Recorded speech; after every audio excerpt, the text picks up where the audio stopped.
ছোট ছোট বালুকণা দিয়ে যেমন উঁচু পাহাড় গড়ে ওঠে, ইটের উপর ইট সাজে যেমন সুউচ্চ অট্টালিকা গড়ে ওঠে, তেমনিভাবে একের অধিক লেটার বা বর্ণ একত্রিত হয়ে ওয়ার্ড গড়ে ওঠে। আসসালামু আলাইকুম, আশা করি প্রত্যেকেই ভালো রয়েছেন।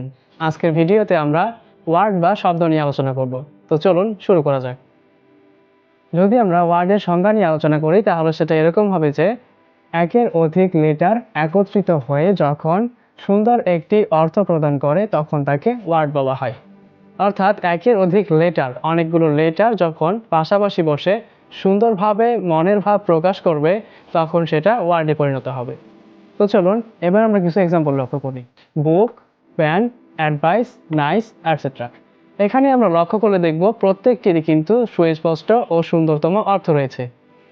আমরা প্রত্যেকেই জানি বুক মানে বই, প্যান মানে কলম, অ্যাডভাইস মানে উপদেশ দেওয়া, নাইস মানে চমৎকার।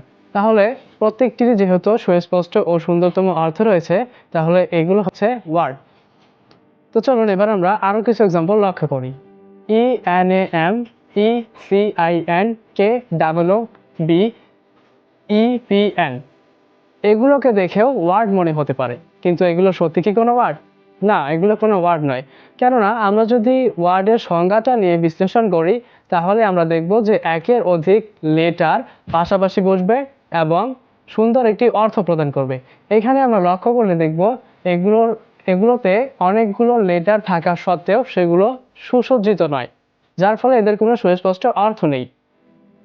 এগুলোকে যদি আমরা সুন্দর করে সাজাই তাহলে যেটা পাবো, ENAM, এটাকে সুন্দর করে সাজালে হবে নেম অর্থাৎ নাম। ECIN, এটাকে সুন্দর করে সাজালে হবে নাইস অর্থাৎ চমৎকার। KOOB, এটাকে সুন্দর করে সাজালে হবে বুক অর্থাৎ বই।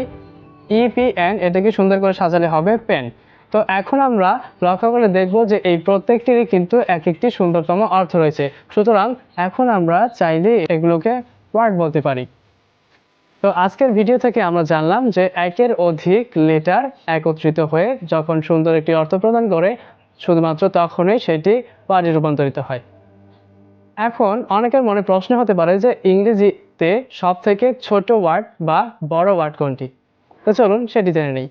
ইংরেজিতে সবথেকে ছোট ওয়ার্ড হিসেবে আই এবং একে ধারণা করা হয়, কারণ আমরা প্রত্যেকেই জানি যে আই মানে আমি আর এ মানে একটি। সুস্পষ্ট অর্থ রয়েছে, তাহলে এই দুটি হচ্ছে ইংলিশের সবথেকে ছোট ওয়ার্ড।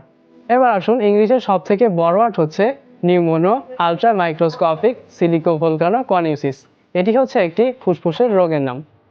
তো আজকের ভিডিওতে এই পর্যন্তই। যদি এই ভিডিও থেকে আপনারা উপকৃত হন তাহলে অবশ্যই আমাদের সাথে থাকবেন এবং চ্যানেলটিকে লাইক, শেয়ার এবং সাবস্ক্রাইব করবেন।